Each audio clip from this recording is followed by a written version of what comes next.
Hello， 我係文靜，係一個專業嘅中文科補習導師。既然攞得青年文學獎啦，今日我都有一個特別嘅作文技巧想同大家分享一下嘅。咁我會用大約30分鐘嘅時間到啦，教大家點樣寫靚一篇記敘文嘅開頭同埋結尾。咁以後就算同學仔嘅內容咧寫得比較普通或者平平無奇都好啦，呢一種開頭同埋結尾嘅方式咧，都可以大大咁樣提高一篇文章嘅藝術性同埋文學性㗎。咁 DSE 嘅時候自然可以攞高分啦。嗱，可能有啲同學仔就會問啦，咦唔係喎，補中文你唔係應該俾啲字詞句子我背下，到時嘔翻出嚟咁就搞掂咯，係咪？嗱，我哋一齊嚟分析一下喺乜嘢情況之下 DSE 考試作文可以攞高分先啦。嗱，第一個情況係比較普遍嘅，就係同學仔本身嘅文章嘅內容通順啦、流暢啦，而且整體嘅構思好完整，寫作技巧好豐富。但係唔係話啲咩好特別嘅創意同構思喺裡面嘅嚇。嗱，呢個情況之下係可以攞高分嘅。咁但係喺 DSE 作文攞高分，仲有第二個情況。第二個情況就係同學仔你嘅文章嘅作文嘅語言係流暢而淺白。嗱，淺白啊嚇，我意思係冇乜生字，但係唔好寫廣東話同埋英文落去，真係幫你唔到。另外就係你嘅內容嘅部分好有深意，亦都好有創意，能夠好深刻咁樣將文章嘅主題表現出嚟。嗱，喺呢個情況之下咧，作文都可以攞高分嘅喎。咁如果我哋想喺一個好短時間之內提升我哋嘅寫作能力，提升我哋嘅分數，講緊咧係學一堂之後有5分、10分甚至15分嘅提升嘅話，咁其實我哋就應該喺構思同埋創意嘅部分去着手啦。不過創意還有創意啦，其實我哋寫文章嘅時候都要符合翻讀者嘅口味，投其所好噶嘛。咁邊個係我哋嘅讀者呢？就係我哋嘅 marker 評卷員啦。就算佢哋唔係圖中嘅阿婆阿伯咁嘅年紀都好啦，其實大部分嘅評卷員嘅心態都係相對比較守舊同埋古板㗎。咁話開係老人家中意睇啲乜嘢呢？梗係 CCTVB 嘅維穩劇、雞汁劇啦。所以簡單嚟講，其實我哋嘅文章唔係話一定要好有創意、天馬行空嘅嗰種，我哋要符合翻佢哋嘅口味。佢中意啲乜嘢呢？第一件事有教育意義。即係篇文章做咗背後有啲深刻嘅意思嘅。如果你話你寫得好技巧高超、好花巧，但係成篇文章講緊你買嗰副假眼睫毛幾咁靚嘅時候，呢啲咪幫你唔到咯，分數一定唔高㗎。另外就係最好可以反映一啲社會嘅實況，可唔可以嘗試跳出我嘅呢一個框框，寫一啲我以外嘅題材呢？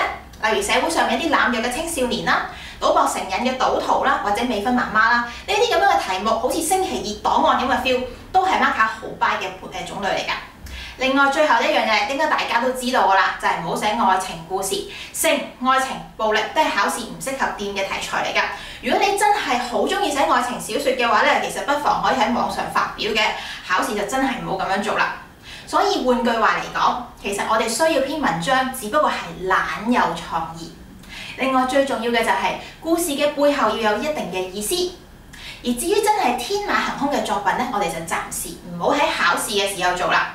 嗱，我以前曾經有一個學生寫過一篇遊記㗎，咁因為佢係一個男仔啦，佢話自己去小便嘅時候咧，因為觸發咗一個水龍捲，所以將佢扯咗翻去三國嘅時代去探劉備同張飛。嗱，呢一個咁樣嘅開頭確實係好有新意同埋好 creative 添。咁但係結果係點？應該大家都可以想像到啦，分數係唔係太合格㗎？因為其實大部分嘅評卷員都唔喜歡呢一類咁樣嘅創意同埋咁樣嘅點子，咁所以希望大家可以注意啦。嚟到呢一度啦，咁亦都有啲同學仔有另一個疑問啦喎，就係咦，其實大佬我真係冇課喎，我每日就係行街睇戲食飯溫書，溫書擺最後添啦，係咪先？咁邊有咁多嘅靈感去寫每一篇嘅文章呢？其實喺呢一度都想大家試下換一個心態去諗嘅。你試下諗下，如果你唔係你係一個編劇，而家有一個導演想開套戲俾你拍，而嗰套戲嘅戲名呢，就正正係作文題目啦。咁你會為呢一個題目諗一個點樣嘅故事、點樣嘅劇本呢？講開拍劇啦，既然拍劇都有一套公式，唔開心嘅時候一定要煮個麵俾你食㗎嘛，食完一定唔知點解會開心翻㗎喎。然後每一套結尾咧都一定要燒烤 BBQ， 就算古裝都要 BBQ， 攞樹枝叉住隻雞都要燒。咁所以其實同樣地，作文嚟講都係啦。其實就算佢嘅題目點樣千變萬化都好啦，都有一定嘅模式同規律，我哋可以跟隨。其實佢嘅開頭結尾嘅方式嚟嚟去都係差唔多嘅啫。所以今日就想教大家呢一套有創意嘅理論，我俾咗個好靚嘅名佢，叫做好頭好尾定律。先講一講大概點做先啦。嗱，我哋嘅開頭嘅方式會用翻大家最中意用嘅倒敘法嘅。不過大家嘅倒敘法通常都係執到啲嘢，例如執到對舊波鞋啦，執到張相啦，執到個獎杯，然後引起閣下嘅回憶啦。嗱，呢一個做法老唔老土咧？係好老土㗎。咁但係其實亦都可以攞一定嘅高分㗎喎。不過講緊嘅就係寫作技巧、氣氛嘅營造係有得教㗎。不過今堂話明我哋係講創意同埋構思啦，所以呢一個 idea 我哋就先 skip 咗佢先。我哋有 A 餐同埋 B 餐俾大家揀。嗱 A 餐就係重遇故人啦。咩叫故人呢？故人即係你以前識嘅朋友啦、舊相識啦、親戚啦、舊同學啦。你喺街上面撞到某一個故人嘅背影，而勾起咗你對往事嘅回憶，呢個係 A 餐。另外我哋都有所謂嘅 B 餐啦。B 餐就係街頭嘅情景，你喺街度遇到啲情景，勾起咗你嘅回憶。好簡單，例如你要寫聖誕節，你要寫過年，咁可能因為過年啦，又聖誕節喺街度見到人過節，咪諗下你以前小時候嘅回憶咯，就係咁簡單啫。嗱，不過第一段完咗之後，我哋係唔會直接入內容嘅部分㗎，我哋會有一個所謂嘅過渡段。嗱，點解有一個過渡段嘅出現呢？其實過渡段就好似一個筍口位咁樣，將第一段同埋中間嘅部分緊密咁樣連接埋一齊。而另外過渡段嘅出現，亦都有一個好精心嘅構思，就係想避免同學仔應試嘅時候寫作嘅通病，所謂嘅三段式。大部分嘅同學仔寫文章都係三段式。開頭一段短短地咁樣啦，中間超長，仲要一個逗號逗到落尾，即係一個句號搞掂。至於尾嗰個地方，當然就係爛尾啦，即係可能係重複翻之前講過嘅嘢，又或者兩三句就收工啦。嗱，我點解要要求大家使用過渡段呢？過渡段其實就可以 show 到俾個 marker 睇，你係有精心咁樣去諗過個結構先落筆，而且咧亦都可以喺你嘅組織能力、結構能力嗰度 show 到俾 marker 睇，你有一定嘅知識同埋技巧。咁從而咧喺 DSE 嘅組織啊呢部分可以攞到一個比較好啲嘅分數㗎。過渡段之後咧就嚟到內容嘅部分啦。咁內容嘅部分有冇得教咧？當然有得教啦。咁喺 DSE 嘅精讀班裏面，我會教大家好多唔同寫作中間部分嘅手法，同埋點樣去應付唔同文類嘅題材。不過今日因為我哋講緊開頭結尾呢一個好頭好尾定律，所以我哋個內容嘅部分先 skip 咗佢先。嗱，內容之後緊接就嚟到我哋嘅結尾嘅部分。嗱，我哋嘅結尾部分咧，同大家咧平時嘅做法有少少唔同。大家平時做嘅結尾都係相對地比較短，而且咧抒情嘅部分亦都唔夠。我哋今次嘅結尾會教大家點樣用一個小小嘅簡單嘅情節，從而引起一個首尾呼應嘅效果啦。而且仲可以將你內心嘅情感好豐富咁樣展露出嚟，令到個題目好似變得好深刻、好有意思一樣。再交代少少基本資料先啦。嗱，話明我哋嘅開頭第一段要用倒敘法，仲要係勁唏噓、勁感嘆嗰隻添。咁所以我哋喺文章嘅第一段出現嘅所謂嘅我，就唔會現實裡面嗰個10幾歲嘅你啦。我哋俾一個虛構嘅身份佢。嗰個現實生活裏面嘅我會係一個成年人，仲要係一個上班族，過住營營役役嘅生活。咩叫營營役役呢？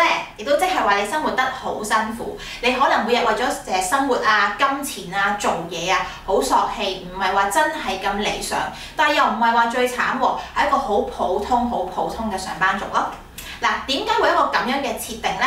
其實都係為咗符合同學仔嘅寫作嘅能力嘅部分㗎。嗱，因為咧佢可以為成篇文章定下一個比較 sad、比較灰暗嘅氣氛，而唔開心嘅氣氛咧，往往對於同學仔嚟講係相對比較容易去寫同埋處理嘅。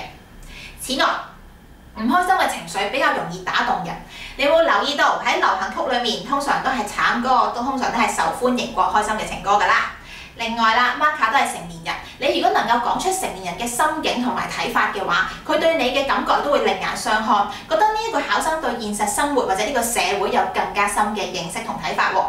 最後啦，呢個開頭同埋結尾最大嘅效果嘅地方就係佢可以令到篇文章好慘。如果你中間嘅內容係寫啲開心、簡單甚至低 B 嘅童年事嘅時候，啱啱就形成咗一個鮮明嘅對比，令到件事初時其實係一件好普通、好簡單嘅事，你嘅內容都會睇落去又好有心意、好珍貴、好值得你去懷念。而如果中間嘅事係慘嘅，咁就更好啦，我哋就由頭慘到落尾啦，成篇文章都係悲傷嘅情調，咁亦都係好容易可以打動人㗎。另外咧，由於我哋嘅開頭同埋結尾嘅部分會有1、2句嘅寫景嘅句子，即係一句起2句子嘅啫，純粹係為咗營造一種氣氛，所以我會將個時間設定喺黃昏嘅時候。點解呢？黃昏對比於白天同埋黑夜，對於同學仔嚟講係易寫好多。同學仔可以寫唔同嘅光影嘅變化啦、顏色嘅變化，容易啲表達。另外，黃昏嘅時分嘅氣氛係好適合人哋緬懷過去，有利於營造一種代入回憶裡面嘅氣氛㗎。好啦，一齊睇睇第一段嘅句式係點先啦。嗱，我哋會喺第一句嘅部分交代呢件事嘅時間同埋地點啦。我意思係話當時返緊工，現實嘅你嗰一刻嘅時間或者地點。咁呢度大家可以揀時間一樣嘢表達就得㗎啦。然後第二句描寫當時喺城市裏面嗰個黃昏嘅光影變化。第三句咁你可以講下咧當時街上面嘅情景啦，或者街上面嘅人潮啦。香港最多係咩咧？咪人咯，所以冇景物寫嘅時候，你話啲人潮點樣擁住你啊？你點樣擠迫？點樣唞唔過氣？咁就已經 OK 啦。嗱，之後就視乎你係揀 A 餐定係 B 餐啦。如果 A 餐嘅話，我哋就會喺第四句嘅部分描寫你嗰個所謂嘅故人嘅背影。呢度要留意咯喎，我哋俾少少顏色嘅變化佢，最好俾一啲衣飾上面，例如紅色嘅衫啊、白色嘅襯衫呢一啲好容易適應嘅特徵佢，等人哋咧睇嘅時候有個好深刻嘅幻想同埋印象。然後第五句你嘗試去揾佢，第六句佢就消失咗喺人海之中啦。亦都即係話呢個所謂嘅故人嘅出現，甚至可能佢並唔係真係出現過，只不過係你嘅錯覺啫。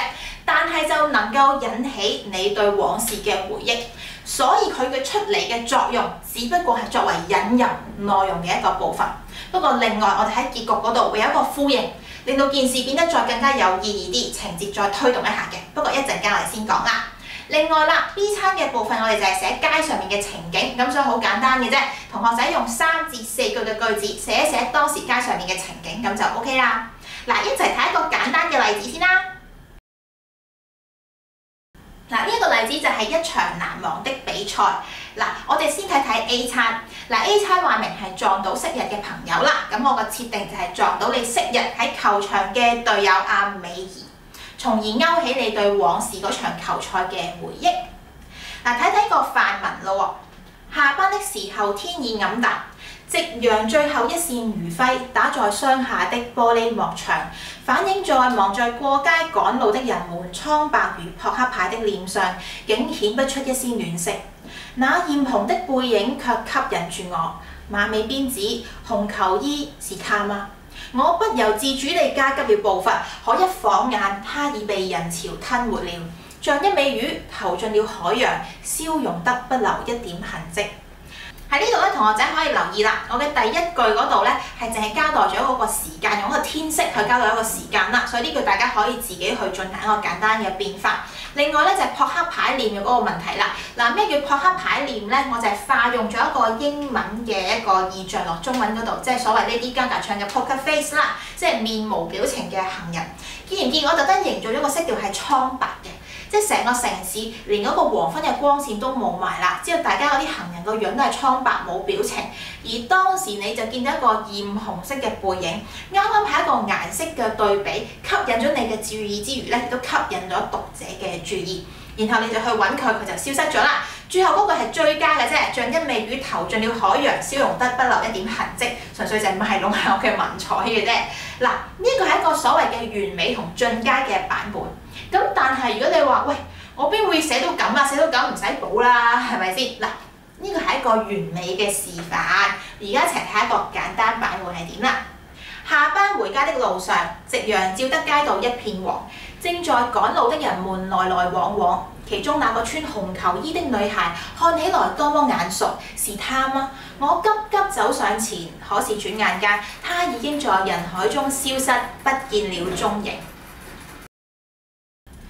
然之後一齊嚟睇下 B 餐咯喎 ，B 餐話明係街上情景啦。咁我嘅設定就係經過球場嘅時候，見到有啲青少年喺度打波，從而令到你諗翻起自己往日嘅嗰一場球賽㗎。下班的時候天已暗淡，夕陽最後一線餘暉打在霜下的玻璃幕牆，反映在忙着過街趕路的人們那蒼白如撲克牌的臉上，竟顯不出一絲暖色。街角的球場有幾個穿校服的少年在換，當中小胖子的籃球被高個兒搶走了。唉，我的球便曳住了高個兒的衣角，笑着和同學們起哄。有冇發現到其實咧兩個進階版嘅頭3句都係一樣㗎，係之後嘅4句有少少嘅轉換嘅啫。嗱，話明係進階版啦，所以呢個版本你會見到裡面嘅青少年有一個生理上面、外表上面嘅特徵，我係描寫咗出嚟。一個係高嘅，一個係肥嘅。另外裡面係quote咗一個引入咗一個説話，佢喺度嗌哇我個波喺邊啊咁樣。咁所以就令到人哋有一個更加鮮明嘅印象。記住啦，喺文章裏面多啲用啲直述嘅句子，例如用一啲開山引號啦。另外，俾呢啲唔同嘅人物一啲少少嘅特徵，我哋唔需要將佢由頭到尾咁樣成個身體咁樣寫出嚟嘅。咁第1、2個簡單嘅特徵咧，已經令到人哋有一個好深刻嘅印象啦。嗱，睇下個簡單版係點咯喎。下班回家的路上，夕陽照得街道一片黃。正在趕路的人們來來往往，街角的球場有幾個少年在打球，他們一邊跑一邊笑着叫着，看起來多快樂啊！嗱，喺簡單版嘅嗰度，同學仔會發現啦，用字非常淺白之餘，點解會淪為所謂嘅簡單版呢？就係佢裏面提供嘅資訊唔係咁所謂嘅 specific， 都係啲好籠統嘅資訊。我哋越寫得仔細同埋越攞得多一件事嘅特點出嚟咧，讀者幻想嘅時候先至越有畫面。咁其實都引申到另一個問題啦，就係好多時同學仔咧寫文章嘅時候都係追求所謂嘅長，覺得越長就越好。但點解寫嚟寫去好似都咁低分呢？其實就係講呢樣嘢，大家個語言嘅量好多，但個質素唔係真係咁高。如果我哋差唔多嘅字數，而能夠提供多啲嘅資訊俾人嘅時候，呢啲先至為之好嘅文字。咁喺我哋嘅 DSE 精讀班裏邊都會特登咧安排一個課堂去教大家點樣去重整大家所有嘅語言同埋文筆，用啲極速學識針對性嘅訓練，教大家點樣可以寫文章，從此以後唔會再咁累贅啦，同埋能夠咧喺相同嘅篇幅嘅長度之下攞到個比較高嘅分數㗎。第1段之後就嚟到所謂嘅過渡段啦。今次我哋調翻轉，先睇咗個事例，之後先解釋翻大約個規律係點啦。來啊，來搶球啊！誰在叫我？舊校的操場彷彿重見眼前，美兒甩了一頭熱汗，正朝我跑過來。是啊，是那場球賽，我又一次墜進了回憶的深淵，久久不能自拔。嗱，喺呢個過渡段嘅事例裏面咧，我哋可以見到個結構規律係點嘅。嗱，我哋首先一定係用一個開引號同埋閂引號框住嘅一個呼喚你嘅句子，亦都即係話你要喺你嘅回憶裏面抽取一個聲音或者一個嗌你嘅人嘅嗰句句子，將佢直接咁樣寫出嚟，然後就再去介紹下當時喺你回憶裏面嘅場景係點啦。第3句我哋要去感嘆一下嘅，點解要感嘆呢？話俾人知你唔係傻仔嘛，你唔係思覺失調，而係你係諗翻起以前嘅往事，亦都即係話第3句嘅感嘆句子，我哋可以直接將個題目喺度寫出嚟。你可以話是啊，是那場乜嘢？是啊，是那一次乜嘢？直接將件事講咗出嚟先。然後第4句講明自己要沉澱喺你嘅回憶裡面啦。嗱，呢一個進階版啦，所以用咗一個比較形象化嘅方式，我會喺個回憶嘅深淵，我跌咗落去之後，久久不能自拔。咁文字上面相對上面咧係比較細緻同埋深啲嘅。咁同樣地啦，用淺白嘅文字都可以得到非常好嘅效果㗎。我哋一齊睇下簡單版嘅過渡段啦。小明，來啊！誰在叫我？是美兒嗎？我們正在球場上奔跑啊！是啊，是那場球賽，我又一次想起了中2那年那場難忘的籃球賽。同樣地啊，都係一隻心字都冇，咁而且咧相對地啦，形容美兒嘅形象方面比較籠統，我淨係話佢喺度嗌我啦。咁但係咧進階版我話佢點樣揈頭，啲汗點樣飛出嚟啊？咁人哋個印象會比較深刻，同埋好似睇緊戲咁樣個現場感會多啲嘅。不過同樣地啦，簡單版都可以幫大家攞到個唔錯嘅分數㗎啦。咁至於結局係點樣寫呢？喺結尾嘅第1句嘅部分咧，我哋會有一個現實上面某啲人嗌你或者某啲嘢響，而將你由個回憶裡面拉翻嚟個現實生活裡面。咁如果真係諗唔到嘅時候，你咪話電話響咯，係咪？人人都手機更新嘅啦，呢個年代。咁所以都係相對比較容易去安排嘅。咁你都可以安排啲創意嘅構思啦，例如你嘅唔知邊位朋友嗌你啊，街上面嘅行人嗌你啊，呢啲都得嘅。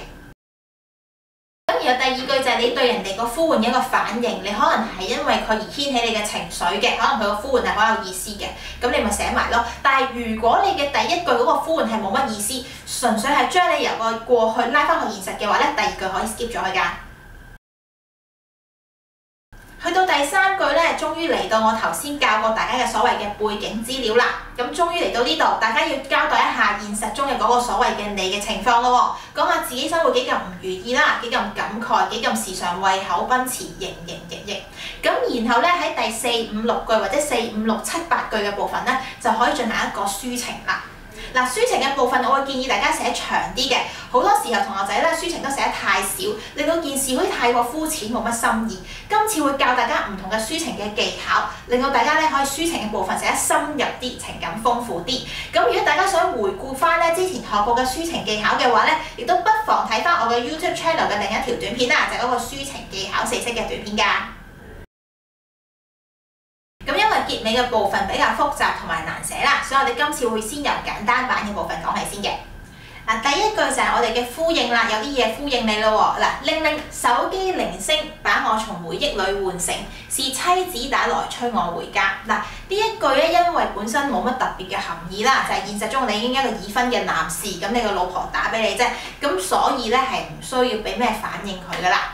嗱，然後就係交代現況現實裏面嘅情況啦喎，講下自己係幾咁無奈，而氣氛咧就會比較灰暗一啲。這麼多年了，我並沒有實現什麼理想，卻淪為一個營營役役的上班族。然後啦，就嚟到咧抒情嘅部分啦。我哋先用咗一個比喻法去做嘅。然而，那場球賽就像人生裏的一點亮光，標誌着我美好的中學時代和昔日真摯的友誼。之後你可以用對偶啦，或者排比呢類嘅句式去做啦。咁呢度咧，我嘅寫法就係：我會永遠記得曾經這個世界如此單純美好，曾經我是如此無畏無懼，奮勇直前。嗱，呢個就係一個完整嘅簡單版嘅結尾部分啦。你會見到咧，由於咧你翻返去現實，諗翻現實中嘅你係比較無奈啦，而反映翻回憶係顯得相對地比較珍貴，而你咧係好懷念你嘅過去或者懷念你嘅青春歲月㗎。嚟到呢一度，同學仔可能會問啦：咦，唔係話有個所謂嘅情節嘅推進嘅咩？點解簡單版好似唔多覺嘅？嗱，話明係簡單版啦，其實個情節已經出現咗㗎啦，就係個電話響或者嗰個所謂嘅呼喚，啱啱好就可以對應翻過渡段嘅頭先嗰個回憶裡面嘅呼喚。你因為一啲呼喚翻咗去你嘅回憶，又因為現實裡面嘅一啲呼喚將你拉翻嚟現實嘅生活，所以做咗一個好靚嘅首尾呼應。嗱，但係咁樣並唔夠好喎。如果我哋睇下理想嘅版本，你就會知道呢個所謂嘅呼應，有人打電話俾你或者揾你嘅情節，點樣可以推動咗個劇情嘅發展啦？一齊睇下理想版嘅嗰個文章啦。鈴鈴手機鈴聲把我從回憶裏喚回現實，是誰打來？阿明嗎？我是美儀。下星期的舊同學聚會，你會來嗎？來，當然來。我激動得雙手微微顫抖着。這麼多年了，隊友們，你們還記得我嗎？喺呢個理想版本裏面，你會發現啦，嗰個打電話俾你嘅人就係美儀，亦都即係你頭先揀 A 餐嘅時候嗰個你喺街上面以為撞到嘅球友。所以呢一個結局嘅情節就變得更加有意義。佢唔單止做咗首尾呼應嘅效果喎，而且仲喺度暗示緊，雖然你嘅回憶或者往事已經過去咗，但因為有舊同學聚會，你仲有可能去重拾翻當初嗰種好開心嘅片段啊，同舊同學聯誼喎。咁所以呢一個結尾相對地咧變得有心思同埋有意義得多啦。然之後就嚟到交代現況嘅部分啦。嗱，在往後的人生裏，我並沒有實現什麼理想，卻淪為一個營營役役的上班族。之後就到抒情嘅部分啦。嗱，抒情嘅部分咧係做得相對地比較複雜同埋長嘅，咁所以大家可以仔細睇一睇。你會留意到首先個篇幅已經係比普通版咧係長好多，而且我嘅修辭技巧都用得比較多㗎。然而，那場球賽就像我人生裏的一點光，它標誌着我美好的中學時代和昔日真摯的友誼。它總在失落之時提醒着我，曾經這個世界是如此單純美好，曾經我是如此無畏無懼，奮勇直前。朋友啊，我多麼期待能與你們重聚，一起聊聊舊事，重溫我們在球場上馳騁的風光片段啊！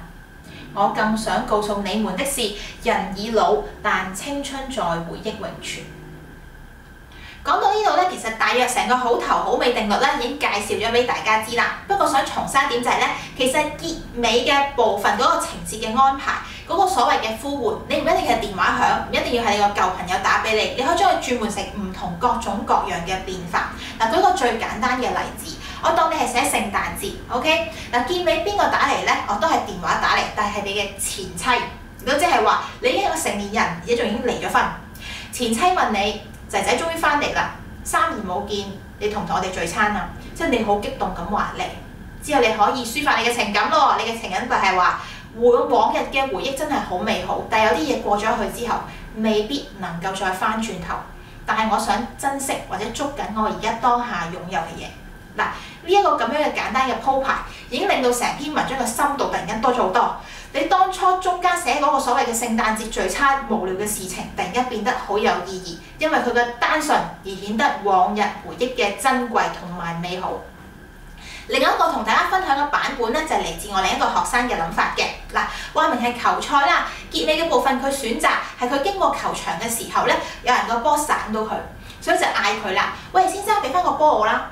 而當下嘅佢，因為諗翻起往日喺球場嘅片段，突然間鼓起勇氣就問人哋：我可唔可以同你一齊玩啊？啲青年人話點點頭，嚟啊嚟啊嚟啊！於是佢除咗自己嘅西裝，除咗自己對皮鞋，攬住個波跑去個球場嗰度。佢想講嘅就係喺嗰一刻嘅佢，突然之間覺得自己好似翻返去青春嘅年代。原來現實生活裏面，佢仲可以捉緊自己嘅快樂同埋幸福。嗱，呢一個開頭或者結尾嘅方式，就會更加嘅創意，有更加嘅深入嘅效果啦。所以更加想提醒大家嘅就係呢一種做法，其實最緊要就係靈活咁樣變通，多啲去運用，多啲喺屋企嗰度咧，用唔同嘅構思去諗唔同嘅題目。你唔需要成篇寫嘅，其實可能只係用你10分鐘或者15分鐘嘅時間去構思佢，去諗佢，咁已經係一個好好嘅訓練，可以幫助大家咧諗到成篇文章嘅變化或者個鋪排嘅部分嘅啦。其實喺真實嘅 free talk 同 free lesson 裏面咧，我係會同大家一齊做啦，同埋另外會再有更加深入同埋更加多嘅解釋嘅。不過如果再咁樣講落去咧，應該呢條片會成個幾2個鐘，就真係太長啦。咁所以大約都係講咗成個做法係點啦。咁至於練習嘅部分，一齊咧望一望熒光幕嘅文字，大家有興趣嘅話可以將佢 pause 咗，之後自己真係去寫一寫。咁另外咧結尾有個答案，會同大家大約講解一下嘅。嗱，嚟到一齊做嘅部分咯喎，我哋一齊做講咗一個好簡單嘅例子，叫做那一次離別。嗱，咁話明係一齊做啦，咁所以我會選擇咗 A 餐嘅。咁就係咧，你喺街嗰度咧放工嘅時候，見到你嘅舊朋友志成嘅背影。OK， 咁你會見到咧，其實開頭嘅第一段，我已經俾咗咧啲咁多句子嘅鋪排嘅句式啦，另外就係可以用嘅字詞俾大家㗎啦，所以大家可以用大約5至10分鐘嘅時間去試寫一下㗎。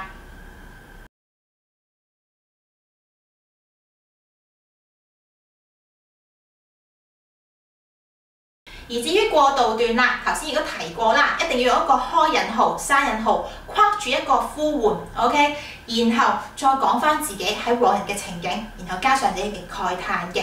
咁過渡段嘅部分咧，第3同第4句已經寫好咗俾大家㗎啦，所以麻煩大家寫翻好第1同埋第2句，根據熒幕上面嘅提示去試一試咯喎。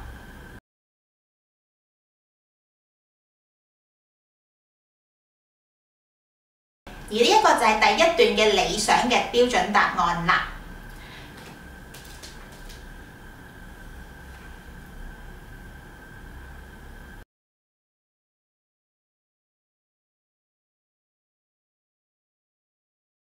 好啦，而去到結尾嘅部分咧，我個安排就會係阿志成喺外國 send SMS 俾你，亦都即係話你當初 A 餐撞到個背影其實唔係佢嚟㗎，你只不過太過掛住有少少錯覺啦。咁志成喺外國咧 send SMS 同你講話，其實佢到而家都仲係好掛住你，令到你好激動。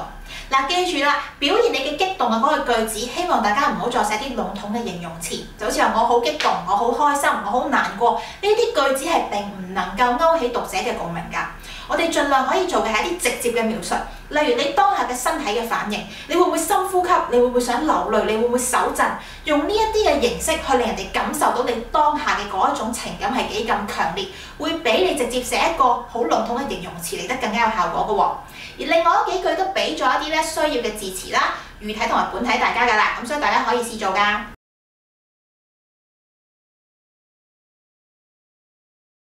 個咧就係結尾嘅標準答案啦。